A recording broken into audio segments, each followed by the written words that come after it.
Yeah. For sure. Despite the weather, just like the atmosphere. Yeah, so you're going to they go out there for the summer or for the winter. My cousin lives out there. you Yeah. that's where you understand things. That's the state. Yeah.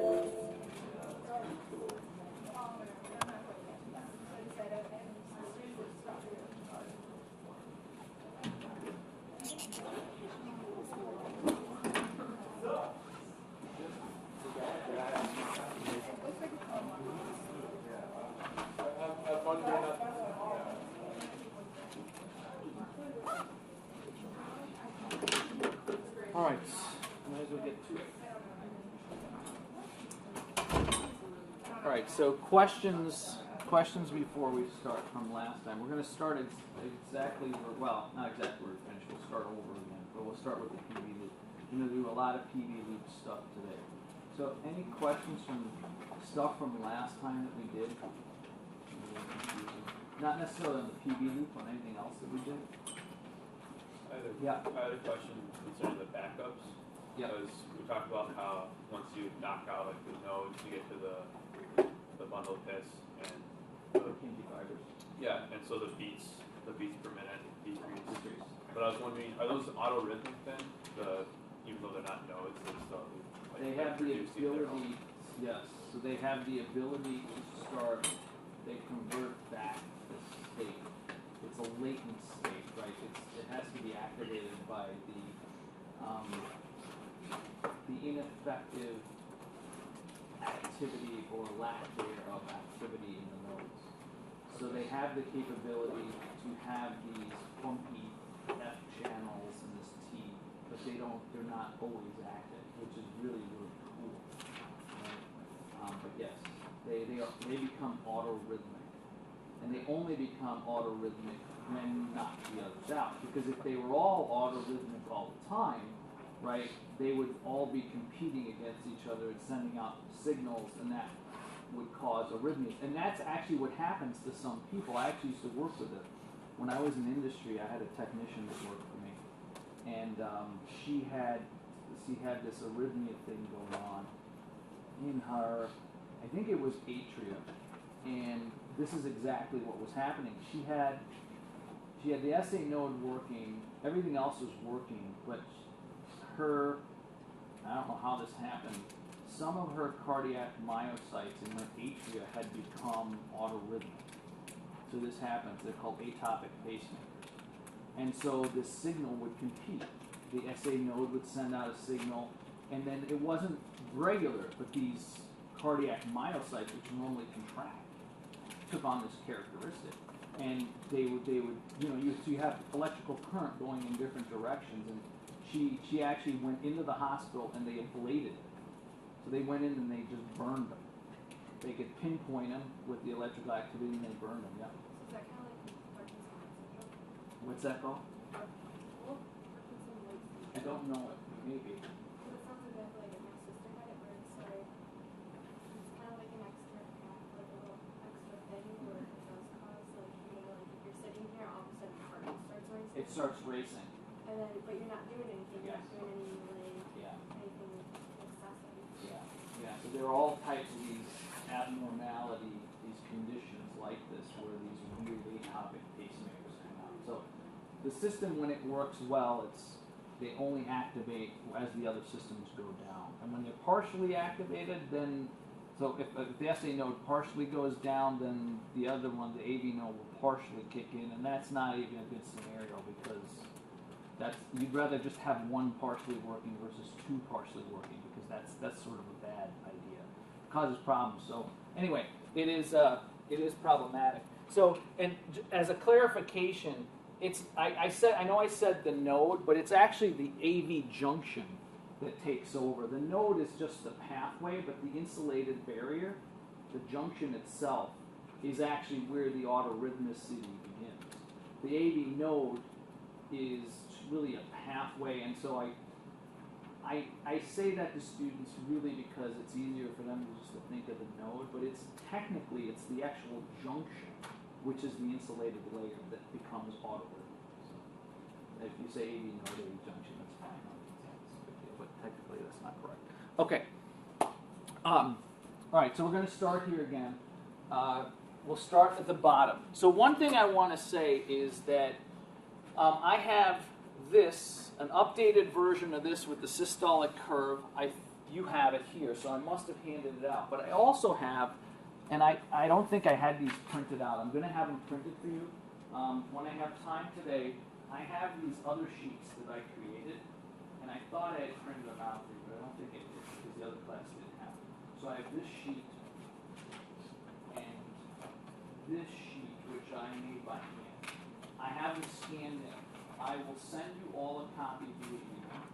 I will put copies on e-learning, and then I will print them out so that when you get back from break, Dr. Miller can go into my mailbox and he can get them so that when he lectures to you, he'll give them to you. So you'll have these. I didn't realize that I did. So that's just an aside. All right. So let's talk about the PV loop. So I like to start when I'm thinking about PV loops in the bottom left-hand corner. The reality of it doesn't really matter.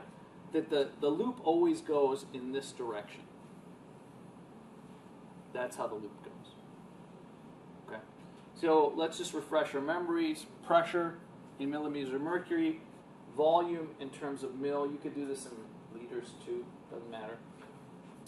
Remember that this curve here on the bottom is the diastolic curve. And then the curve that you can't see here, but in the handout that you have, I'll just use Tom's for a second. In this one right here, you can see this one has the systolic curve. Okay? The systolic curve and the diastolic curve, thank you, represent the limits of the system. All right? The lower limit and the upper limits of the system. So that's what they represent. Okay. So when we start in the bottom left-hand corner, the bottom left-hand corner is where the mitral valve opens. And you have to think anatomically what that is. The mitral valve is the valve that's between the left atrium and the left ventricle. It's also called a bicuspid valve. That's what it is. So when that opens, blood comes in from the left atrium into the left ventricle. This point here, where that valve opened, is also called end-systolic volume. Much like this is called end-diastolic volume. So it has multiple names. End-systolic volume. Okay, so the valve opens, blood starts to flood in from the left atrium, all right, and the ventricle, and remember this is the left ventricle we're dealing with here. The left ventricle begins to fill. So this is diastole, right? This is when the heart is filling. And it fills until it gets to this point. At this point here, which is called end-diastolic volume, the mitral valve closes. So now the heart, the left ventricle, is closed. The incoming valve is closed, and the outgoing valve, which is the aortic valve, is also closed.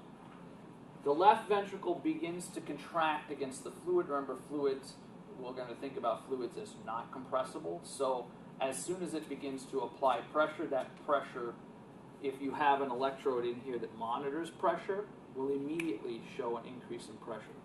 So you have an increase in pressure, right? No blood is going anywhere yet. Pushing harder and harder and harder until you get to this point here. This is roughly 80 millimeters of mercury. Now going back, as a reminder, remember that the way these valves work, the semilunar and the AV valves, and I'm just going to draw it in a simple straight diagram here. Let's pretend like this is the left ventricle. All right? This point here is the aortic valve, and this point here is the aorta. Okay? So left ventricle, aortic valve, aorta. As this thing starts to contract, it's going to be pushing blood in every direction, right? But most of it going in this direction. Remember that in order for the aortic or any valve to open, it has to exceed the pressure that's here because there's a back pressure on that valve, right? And depending on what your diastolic pressure is, that's what the back pressure is on the valve. So if your diastolic pressure is 80, then you're going to have to generate 81 millimeters of mercury pressure for this valve to open. If your diastolic pressure is 70, then you're going to have to generate 71, and so on and so on. Okay? So this contraction, this will keep going up until the point when the pressure on the inside of the ventricle exceeds the pressure on the opposite side of the valve, then the valve will pop open. So it's simply a pressure valve. All these valves are pressure valves. There's no ion channels, nothing. It's just a pressure valve. It's simple. Okay? So you get to about 80, right? So this is diastolic pressure usually, where the aortic valve opens, and you have an ejection occur. So all that blood hurtles out of the left ventricle into the aorta. Now, there's a delay between when it goes out and when peak pressure occurs, right? So here's where it starts to leave, but peak pressure doesn't occur until here. Now, there's no time on here because each one of these PV loops represents a moment in time, right? This is about 8/100ths. It's 800 milliseconds for this entire thing to happen, right? And so that's the moment in time, but you don't see time, but there's a delay, okay, for peak pressure to occur. So this is early ejection, this is peak pressure, and this is what's called late ejection. So then you get to this point here, and here's an interesting thing, all right? If you take a look, and it's hard to see on this particular picture, this peak pressure is roughly 120. I think it's slightly higher in this picture, 125.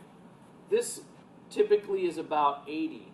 This point here where the aortic valve closes is about 100 millimeters of mercury. So here's my question to you. Why is it that the valve opens up at 80, 81 millimeters of mercury, and that same valve shuts at 100 millimeters of mercury? Same picture, the same physics apply, right? Here, this is the same valve. It opened up at 81. Why is it closing at 100? Why doesn't it close at the exact same pressure or slightly underneath that pressure? So why wouldn't it close at, 79.8, which is pretty close? Why does it close at 100? Why does it close at a higher pressure than it opened? Does anybody have any thoughts?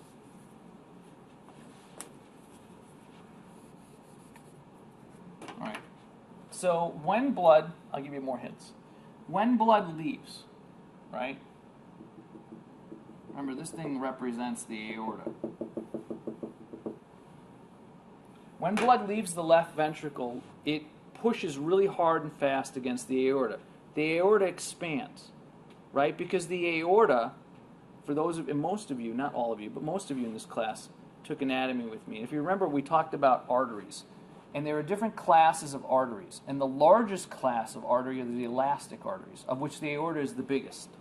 Okay? And that means that they're rubber band-like more than other arteries. They contain more elastin. They don't contain as much muscle. And so it's a big old rubber band. So when you have this massive influx of fluid into it, the aorta expands. It's been designed to do this. Okay? And then, so, because there's blood flowing in this direction, most of it's flowing in this direction. Right? But it is flowing in this direction, and it pushes up against the walls.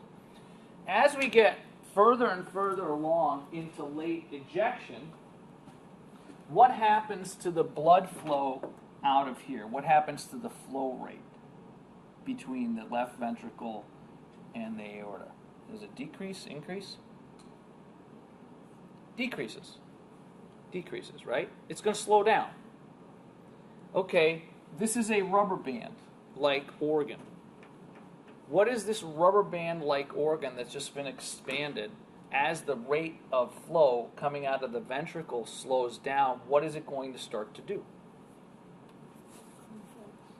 It's going to contract. It's going to recoil. right? So it starts to recoil, and all the blood that was been stored in here gets pushed in every direction, including backwards. When it does that, it basically slams the aortic valve shut. And it does so at a higher pressure than it opened.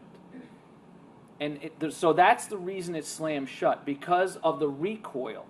So the aorta and all of these elastic large arteries, they work as secondary pumps. Think about it. 120 over 80, this is the peak pressure, right, when the left ventricle is contracting.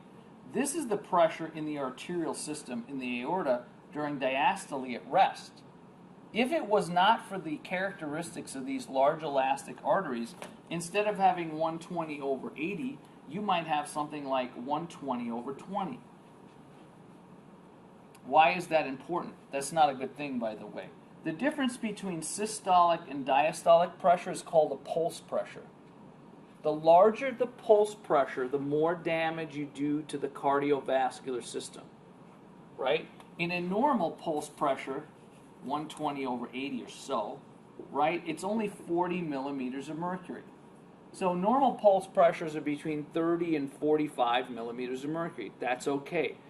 If you start increasing the difference between the two, you start increasing the difference in the extremes, right? So you're going to have more extreme changes in pressure.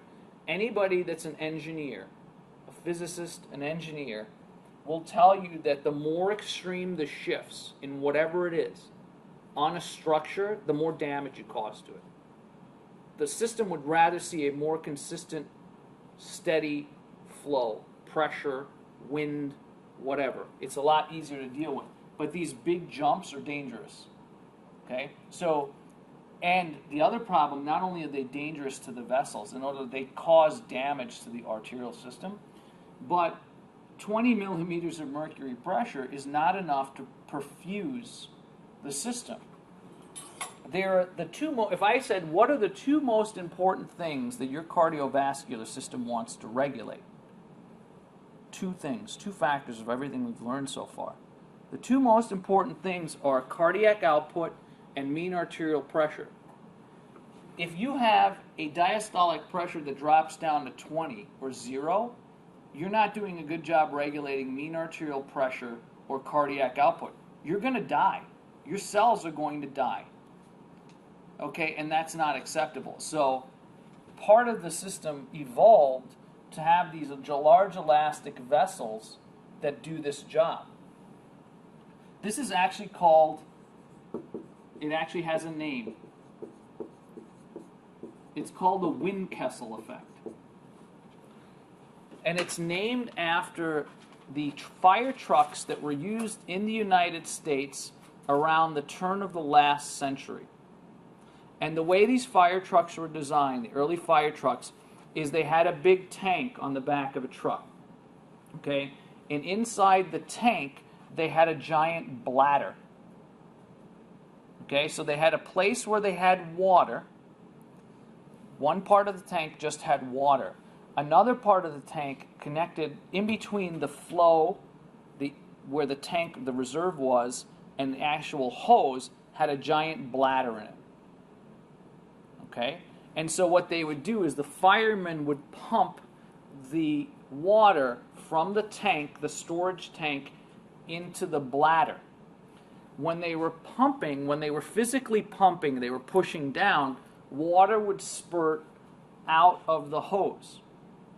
But the bladder would expand, just like the aorta. When they were on the upswing to recharge, water would still flow out of the hose, because the bladder would then recoil. And so instead of getting spurts, the Windkessel fire trucks, for the first time ever, allowed there to be a steady stream of water flow even when you weren't pumping, because they took advantage of this bladder system. That's what you have evolved. The aorta is the Windkessel fire truck bladder.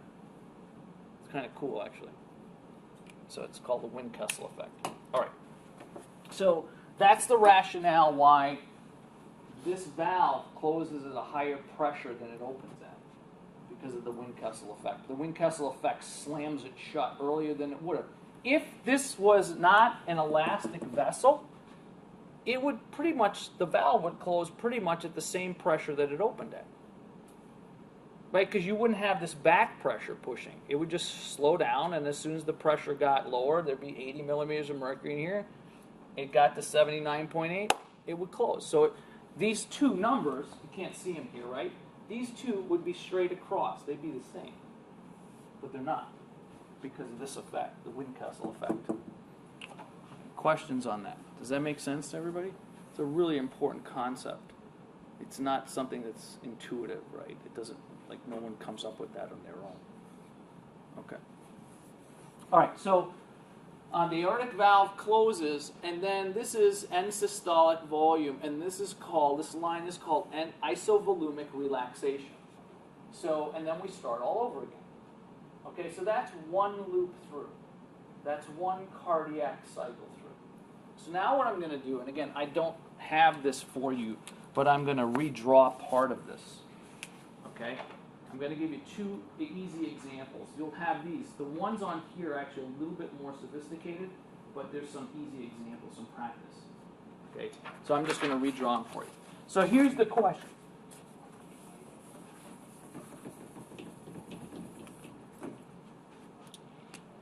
I'll ask you the question, then I have to define two terms for you. Okay. What will happen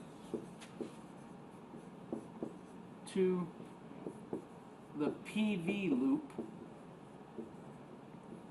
when you increase the preload of the left ventricle? Okay, so I have to define preload for you. Okay? That's the question. So there are two terms. There's one that's called preload, and this is on that sheet too, and the other one is called afterload. All right, so these are physics terms. The preload, and I'll read you what I have on the sheet so that I'm being consistent. The preload is the volume. No, I won't write it down. It takes too long. The preload is the volume in the left ventricle, or any chamber prior to ejection. I'll read it one more time. The preload is the volume in the left ventricle or any chamber prior to ejection. There's one more part to it. This is synonymous with what's called venous return. So you could say that the preload equals venous return. Okay? So let me define the other one, and then we'll talk more about, I'll explain them. The second term is called the afterload. The afterload is the load that impedes, blocks, ejection. Okay? The afterload is the load that impedes or blocks ejection. You could say that the afterload is equal to aortic pressure, which is essentially equal to arterial pressure.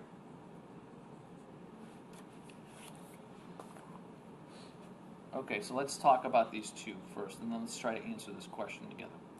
All right, the preload equals the venous return. So the preload, you can think about it, it's a volume.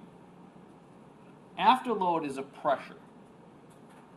Okay, so preload is simply how much fluid is the left ventricle or any chamber going to pump against, right? What's in the chamber when the contraction starts?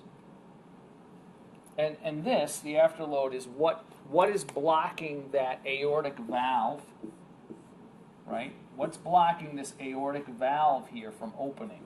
That's the afterload. And essentially the afterload, the aortic pressure, and the arterial pressure are one and the same. So if I say there's an increase in the aortic pressure, or if I say there's an increase in the afterload, or if I say there's an increase in the arterial pressure, you interpret that the same way. They're all the same. The effect is the same. All right, so the question is, so any questions on those? Does that make sense to everybody, what those two things are? One is a volume and one is a pressure. What comes before the aortic valve? The preload comes before the aortic valve. The other one is what comes after the aortic valve, in another way to look at it. Okay. So the question is thus. What will happen to the PV loop when you increase the preload of the left ventricle? We're going to isolate the left ventricle. I'm trying to give you the simplest example I can give you. I'm going to take a needle and a syringe, and I'm going to inject 20 cc's into the left ventricle.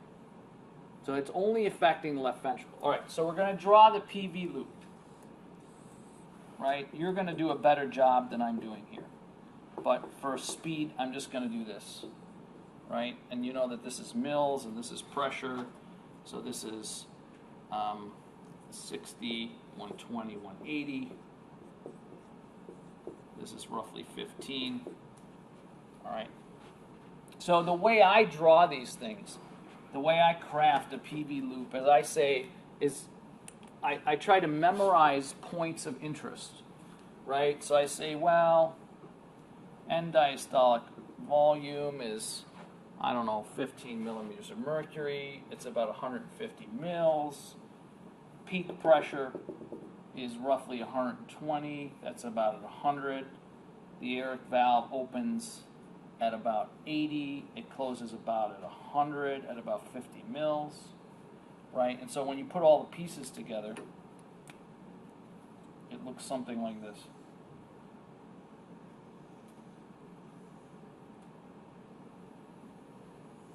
Right? So this is the diastolic curve, and then the systolic curve goes through it. They touch, actually. Okay? So that's what you start with. You draw, you label it on an exam, you do all the labeling, all of the stuff that's on here, you do that, you get a bunch of points for doing that. Good. All right. So now the question is, how do you answer this question? This is a lot like answering the osmolarity question in that you have to be systematic about it. You always label the thing, you always start from the same spot. Your likelihood of getting the answer correct is very, very high. Okay, so what do? Well, Martino said to start here. And we know that this thing goes in this direction. Okay, so I injected an extra 20 mils, right? So this is normal. So we start from this point and we go up until the normal end diastolic volume. And then you ask yourself your first question. Here's the question. Has anything happened to venous return or preload? That's the first. Every time you get here, you do it the same way. It doesn't matter what the problem is. Always do it the same way. Has anything happened to venous return or preload? Okay? So you go back to the question, the information that you're given. Does anything happen to venous return or preload? So you answer, yeah, you read the question. It says, what will happen to the PV loop when you increase the preload?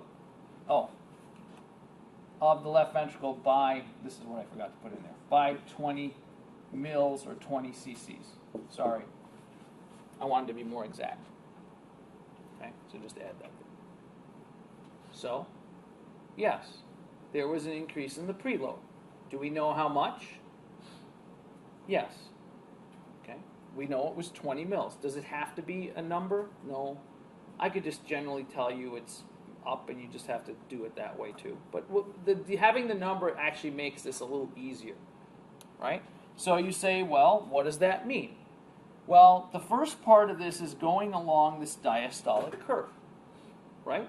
And which is volume. So I'm just going to follow the diastolic curve.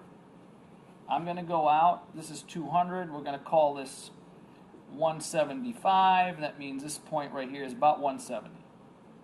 Okay, so we go up until 170. There's the increase. Okay? Now the mitral valve closes. and the left ventricle starts to apply pressure. So you have an isovolumic contraction. So pressure starts to go up. You go up to this point here, which is your normal aortic valve opening point. Now you ask question 2. Has anything changed in the aortic pressure, the arterial pressure, or the afterload? Has it changed? No. There's no indication that anything's changed. And there's nothing in here that would suggest, right? There's explicit, like I said it changed, versus implicit. I didn't say it, but there's a hint in there somewhere. There's nothing in there that suggests anything. It did not change. So that means that the afterload, the back pressure on the valve, is the same. That means that the valve is going to open up at the same pressure. So that doesn't change. So that's the point it's going to open. Same thing. Okay? Now, here's where it gets a little tricky. So these questions, this is where it gets a little complicated. You can't forget anything else I've taught you, because now you're going to start to do, you're going to multitask with information, right? Now you get to this point to understand how this is going to work. And I'm going to remind you a little bit about what we need to know. All right? This is force, okay? And this is length. 100%, 160. Maybe people know where I'm going with this, maybe not.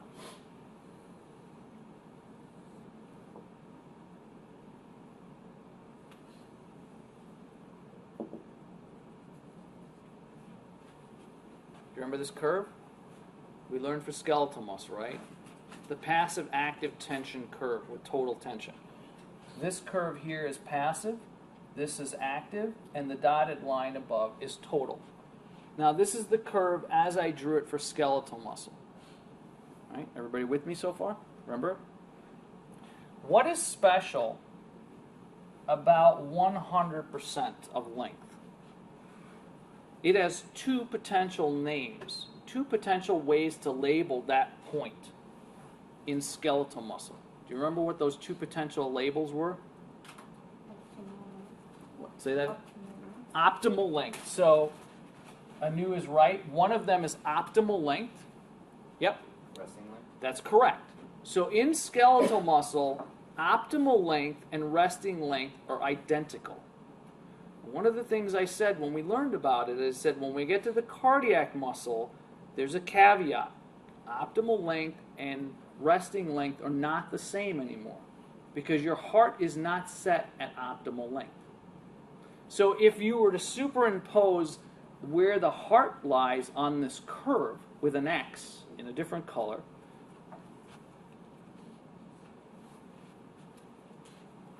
so the heart's resting length is not optimal. Okay? That makes sense?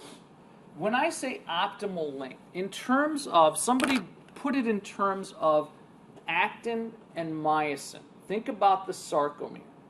Remember, because the cardiac muscle and skeletal muscle are both striated because they both have sarcomeres. They have actin and myosin in the same ratio. They're almost identical.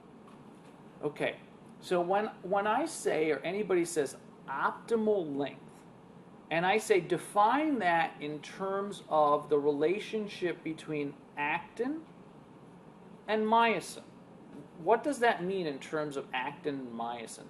Optimal length. So you could, yeah, go ahead. Allows the most cross bridges to form? That's correct. The most cross bridges, the most interactions between actin and myosin. Exactly. Which the consequence of optimal length would be what? The most cross bridges forming. What's more force? More force. That's right. And if you see that, right, this is where the peak force is. The heart, as you sit here right now, is not at optimal length. It doesn't have to be to do its job, right? So your interpretation of that is that what? What's your interpretation of that? There's room for what?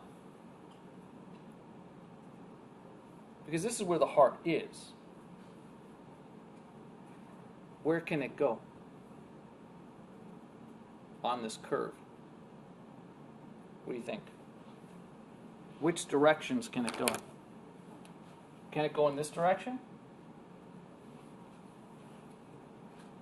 Can it go in this direction? What do you think? Yeah, I could do both, but likely it'll go up. I mean, this is pathology down here, right? That's pathological. You don't want to do that, but it's possible. It can happen.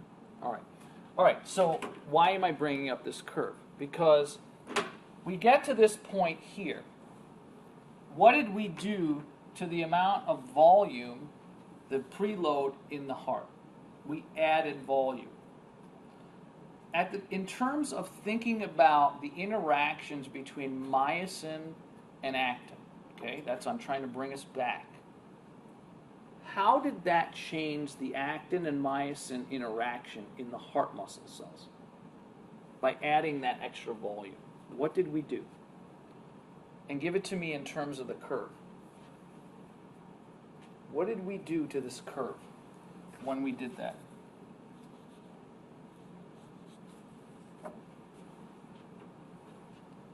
We added 20 mils. Yeah, Amanda. Wouldn't it be an increase in force that's Yes. happens where you're putting more cross bridges and less? Yeah, that's right. That's right. So did we go up or down the curve? That's right. That's exactly what we did. So the new is we did that. We got it closer to optimal. Okay. Now, did it take any more force or pressure to open up the valve than before when it was before? It doesn't, right? But are we going to produce more force? Yeah. Okay, so here's the key. So now what's going to happen is the peak pressure going to be higher than this green PV loop or lower? Peak pressure. It's going to be higher, right? It's going to produce more force, so the peak pressure has to go up, right? The amount of force that it produces. So what will happen is something like this.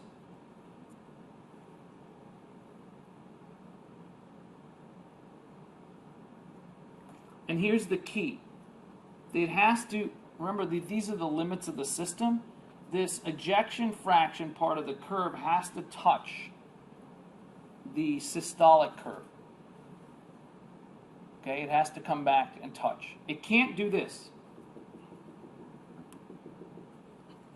Why can't it do that? What did I tell you about the systolic and the diastolic curves? What are they? They're the limits. So by definition, you can't exceed a limit. Right? Because that's what they are. They're limits of the system. Now, we'll talk about how you can actually, in the heart and in smooth muscle, you can do something you cannot do in skeletal muscle. You can actually change the limits. It's a unique characteristic to those two. And the heart muscle got the characteristic from the smooth muscle. Skeletal muscle never had it, never will.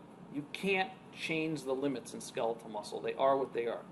But we'll get into that. So what ends up happening is you end up riding the same line back down.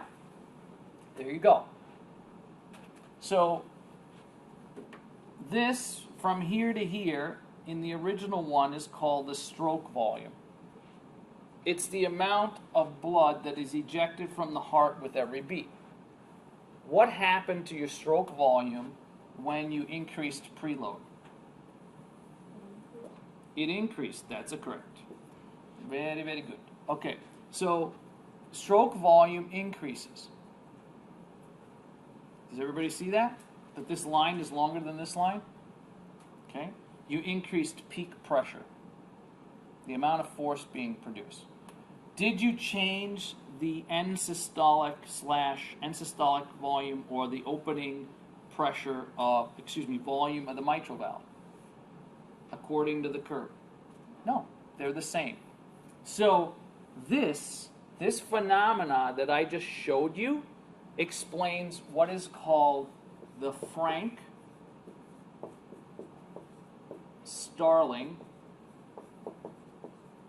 law of the heart. Now, first things first. Frank and Starling are two different people. These are their last names. This is not a guy named Frank Starling. They're two different people. Okay? They were both cardiovascular physiologists. One of them may have even been an MD, I don't remember. But they're two separate people. Some people just call it the Starling law of the heart because Starling was the giant of the two. He was the really like the big researcher. He was the more famous of the two. But it's technically the Frank Starling law of the heart because they came up with it together. Okay? Now, the Frank Starling law of the heart, and I said this the other day, in simplest terms basically says whatever comes into the heart in terms of volume has to be ejected in a healthy, normal heart. Is that what happened here? Did you get rid of the extra fluid that came in? How do you know? Well, if you didn't get rid of the extra fluid that came in, would your end systolic volume be greater or less? It would be greater. Is it? Is it less? Is it the same? Did you eject every extra volume that came in? Yes, you did.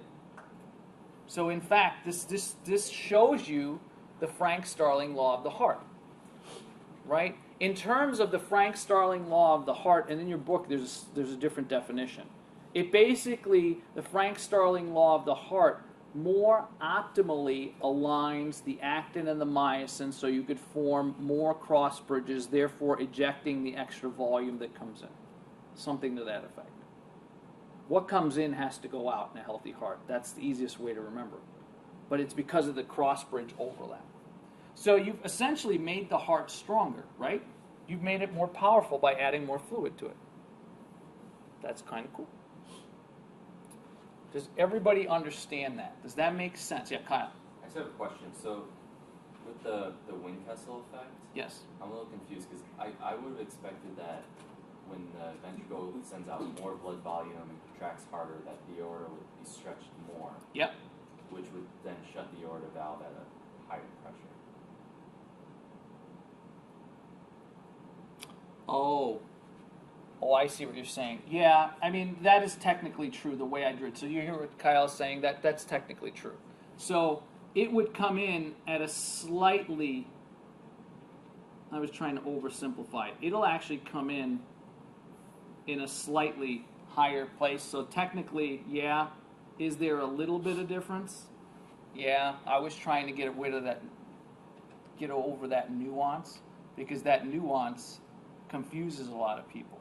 Technically, he's right, but is the stroke volume still up? Yeah, but his answer is more correct.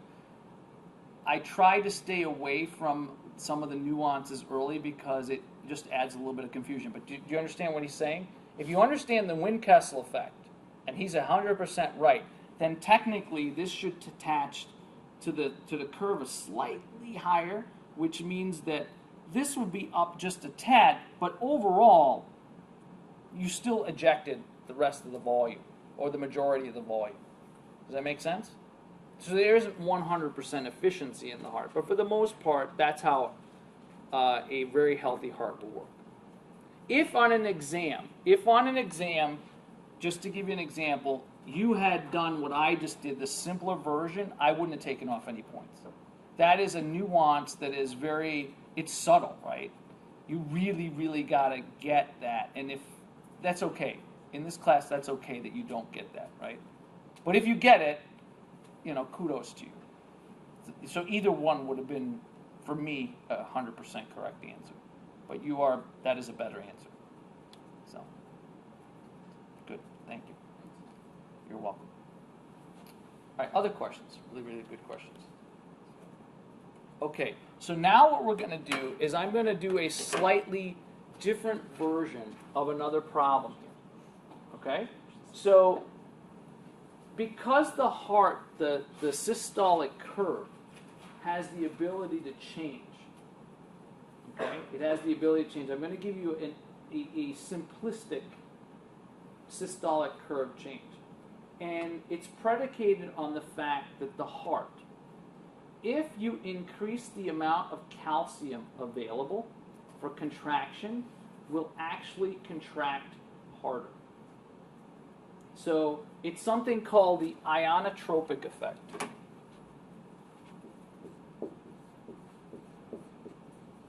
The ionotropic effect. And the ion is calcium. Okay. So I'm going to erase some of this because this doesn't apply. And we're going to use this again. So I'm going to erase what I did here. And I'm going to erase my question because I'm going to give you a new question.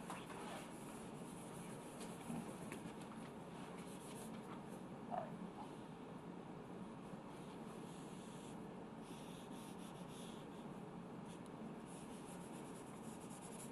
Okay, so for the most part, we're back to ground zero. Okay. All right, so the ionotropic effect says basically that you can, if you have more calcium available for contraction in the heart, you can eject a higher volume per unit time. So if you were thinking about it in mathematic terms, you don't have to, but if you were thinking about it in mathematic terms, you would say that contractility, which is what this is, equals dV over dt, which is the derivative of the volume over time. It's the slope of the line, essentially, right? So when you have more calcium available in the muscle cells of the heart for contraction, you basically supercharge the heart. And what ends up happening is the ionotropic effect causes an increase in contractility. The heart gets stronger. And for the same amount of volume that comes into the heart, if you increase, so let's say you get this 100 mils that comes into the heart, and now you increase the amount of calcium available for contraction, you'll get a stronger contraction, even though the volume has stayed the same. So for any given volume, you have a contractility. All right, so we're going to do this example. All right, so the question is, what will happen to stroke volume if you increase calcium in left ventricular myocytes? Right? So what happens when you increase calcium in the heart muscles, the left ventricular heart muscle, the contractile cells? Okay? That's a good question. All right, so what do? We do the same thing we did last time. We always start the same way. So what we say is we're going to start in this bottom left-hand corner, right? And we're going to go along the diastolic curve till we get to our end diastolic volume, original. Then what question are we going to ask? What's the first question we're going to ask? Remember? What question do we ask? The venous return different. Is the venous return or the preload any different? So, is there anything either directly in this statement or indirectly that says that preload volume coming into the left ventricle has changed? And the answer is no. Okay? The answer is no. So, is your end diastolic volume going to be the same? The answer is yes. That doesn't change. All right, so we're going to use black. Right? So we're going to go to here. Now you get isovolumic contraction. It starts. And you get to this aortic valve point here. Now, what's the second question you always ask? It's the second question we ask.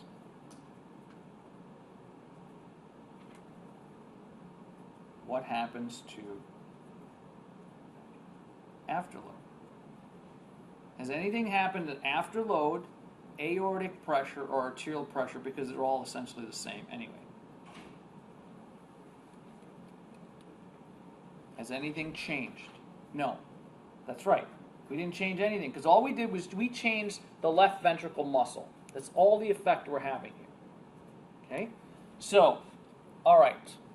So, the left ventricular muscle, you can think about the ionotrope effect and the contractility as the pivot on this.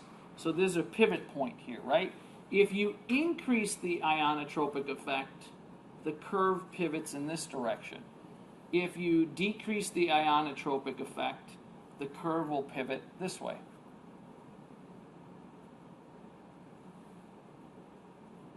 We increased calcium. So ionotropic effect will shift the curve this way. So that's your new limit. The limit of the system has now changed. Again, you can't do this in skeletal muscle. It's not capable of it. All right? Okay, so now we're back to this point. Right? We're back to this point. Is the heart going to contract harder with more calcium? That's what contractility is, right? More, for the same volume, you're actually going to get more rigid, tough contraction. Okay, so is the peak pressure that the ventricle generates going to be greater or less than normal? Is this point here going to be higher or lower? Up. That's right.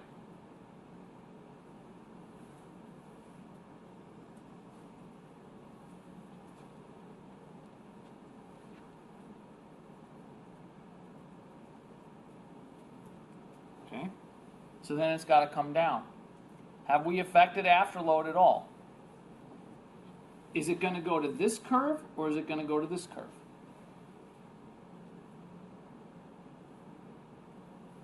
The original or the new?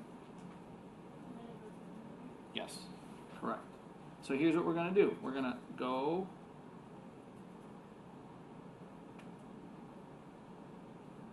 it's going to be roughly at about the same. And then you drop a line.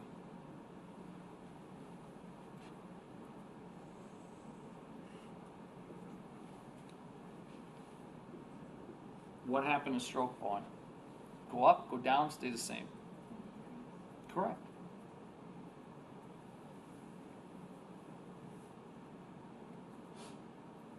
So now I've question. Why did the ejection curve increase?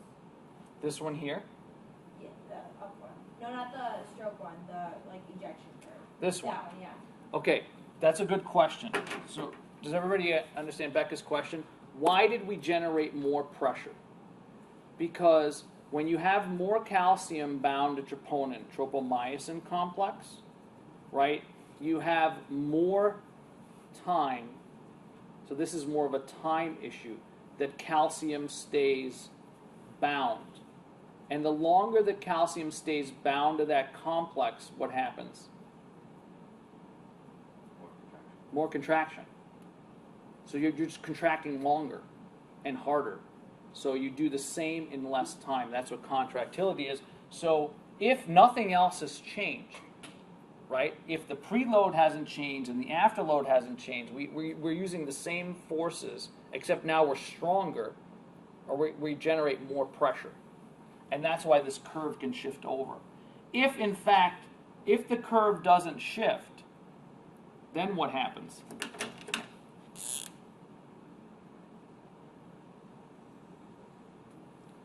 Now what happened to stroke volume? It decreased. And in a healthy heart, that doesn't happen. Pathologies, when you become pathological, then everything starts getting funky, right? But that's a good question. Does everybody get that? Does everybody understand that explanation? You understand what she was asking? Why is it stronger? And the reason it's stronger is because the tropomyosin stays off of the actin molecule longer. The more calciums mean it just stays, it's like tetanus. Tetanus-like, right? Unfused tetanus. Does that make sense to everybody? Okay. A couple of extra slides we're going to do. So, a couple other things I want to say. So, if So this is stroke volume. If you take this and you do the area under the curve, you're not going to do the area under the curve, but you basically shade in the PV loop, that you can calculate what's called stroke work. You can actually calculate the amount of work done by how much of this area is shaded. Okay? The other thing you can do, and I'll have to show it on this one.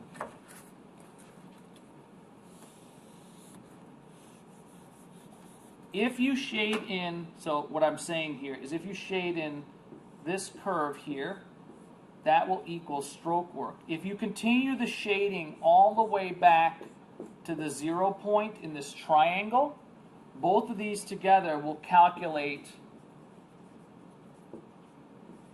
oxygen consumption.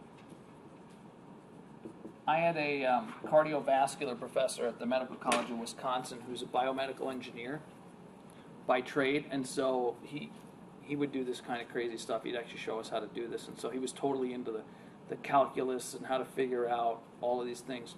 I just want you to know what it is, what you could figure out from this if you wanted to. So if you fill in this, you get work. If you fill in this plus this, you find out that the oxygen consumption for that left ventricle to contract. How much oxygen is it using to contract? Okay. Let us, oops. This is Wiggers. We're going to talk about this at another time. You should definitely look it over. I know you talked about it a little bit in lab. The last lecture before the next exam, we're going to do case studies. I'm going to bring in these sheets. You're going to work in teams. And you're going to answer questions. And then we're going to go over the answers. And part of that, we're going to involve this and PV loops and a lot of other stuff. So you're going to have to work in teams. So it'll kind of be like a study. And where people can, and I would expect that everybody participates that way. If you get it wrong, you won't get wrong in the exam. So we're going to talk about Wiggers more, but I don't want to do it today because I feel like this is enough for people to sort of wrap their mind around. And once they've wrapped their mind around this, then the next logical step is to then add this. But right now, it's too much, too fast, I think. So we'll just wait for another day. So right now, you should just be memorizing this. That's easy enough. Just memorize the parts. That's all you need to do right now. Okay. The next thing I want to do, I'm re-mentioning this. We looked at this in skeletal muscle. This is actually inside a muscle cell in the heart. And this is just a reminder of the differences, right? These two pumps here, the exchanger and the calcium pump and the calcium channels are the difference. The other thing that's interesting about this slide is sort of a bonus, is that when it shows the beta receptors and what happens when norepinephrine and epinephrine bind to these heart muscle cells and how basically you have this ionotropic effect. So epinephrine will actually cause an ionotropic effect. So you could do it with calcium, or you can take epinephrine and norepi, and they will have the exact same effect with that curve. They will shift that systolic curve to the left. This is what it's showing, how it actually happens here, which is kind of cool. So something you should be relatively familiar with because it's important. Okay, a couple more things and then we're out of here. This curve, these are essay notes. There are 3 essay notes here. And the take-home message of this slide is, how do you increase heart rate? How do you increase the number of ons? Remember, because this is the on switch of the SA note. And it happens by changing the slope of the pacemaker potential. The green one is the normal. The yellow one is what happens when you have an ionotropic effect, epinephrine is on board.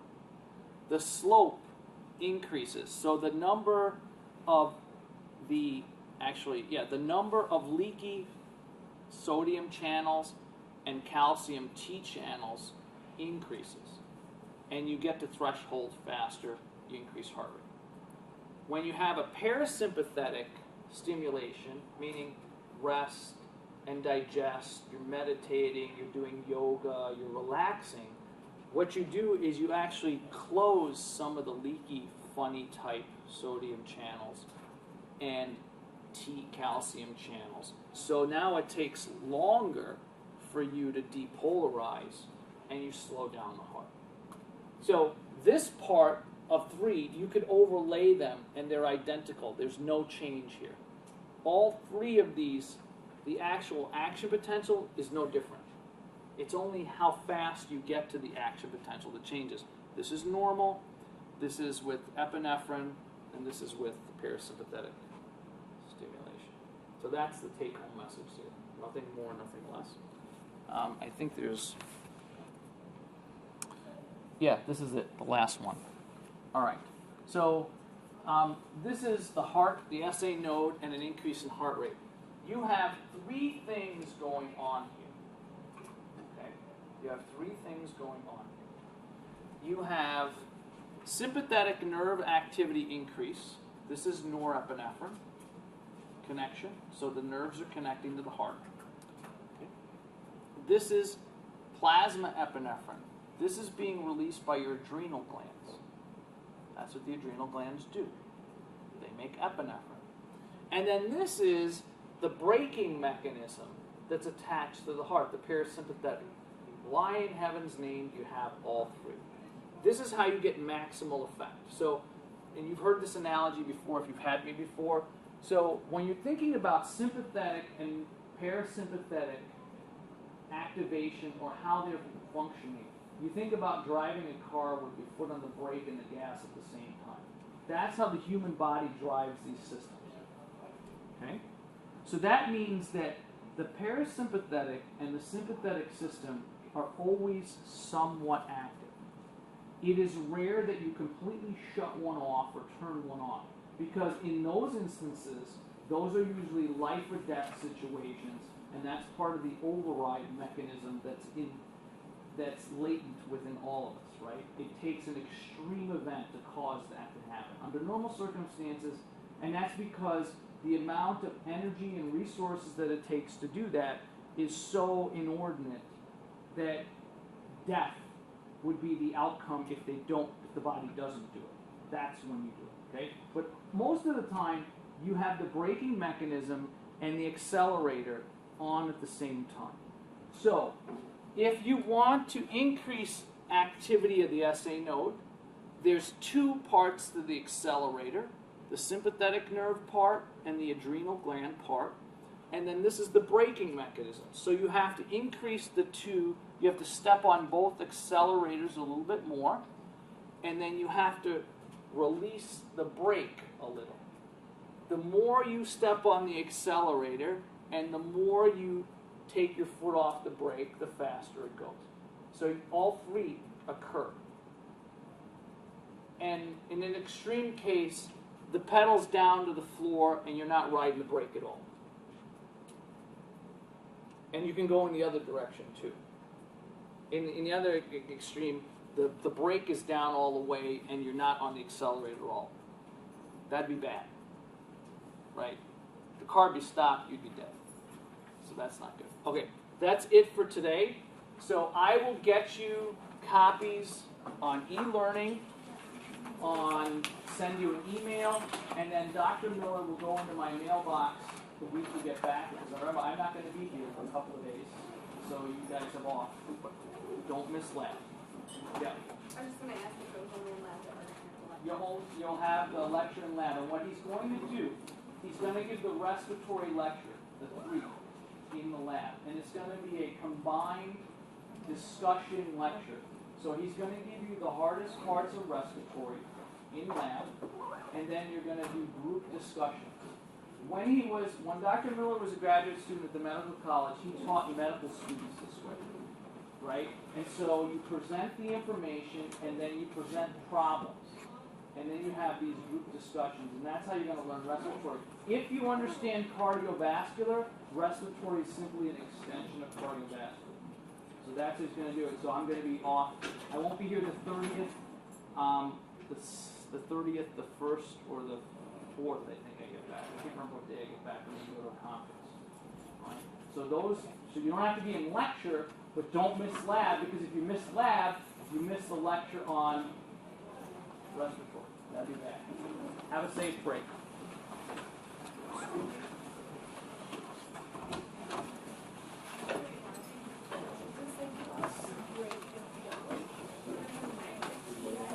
Have some kids.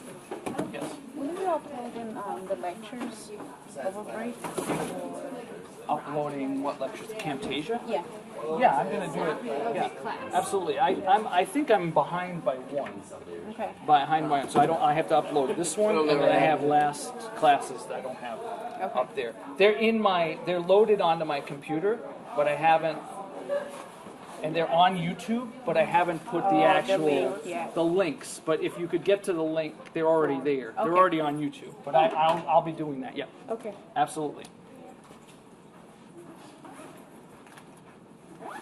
I did have a question. Okay. Yes, when ma'am. we increase the calcium. Yep. And the diagonal line changed. Yep. Keep talking. I just got to shut this thing off because it. So when this curve and then you went right here. Yep. Why didn't it just go all the way over and drop down? Instead, you had it like curved down and then drop. Well, because pressure's once you get to peak, it can only drop. Okay, so Right. it doesn't have to reach limit. But it has to reach the limit at some point. They have to touch. But reasonably, it's not going to go straight across because if this is peak, right, it's going to continually drop until it reaches limit and then it. the limit, and then it drops. Okay. Yeah, I was just curious why it just didn't. Yeah, it because didn't this is go the all the way peak. over. It sort of peaks. It really, the way I drew it is slightly incorrect. It peaks like 1/3 of the way through, and then for the next 2/3, it sort of drops off. That So it makes peaks sense. really early. And so what Kyle said was exactly right because, and I didn't want to confuse people, right? Because exactly the same thing happens that because of the way everything occurred, it's going to touch at a higher point. So there would be a slight increase in the end systolic volume, but the stroke volume would still be bigger, but not as big as predicted by if it went straight across. Okay, that makes sense. Yeah. Cool. Thank you. Have a great break. Yes, you too. Just saying. St. Patrick's Day Part 2, sponsored by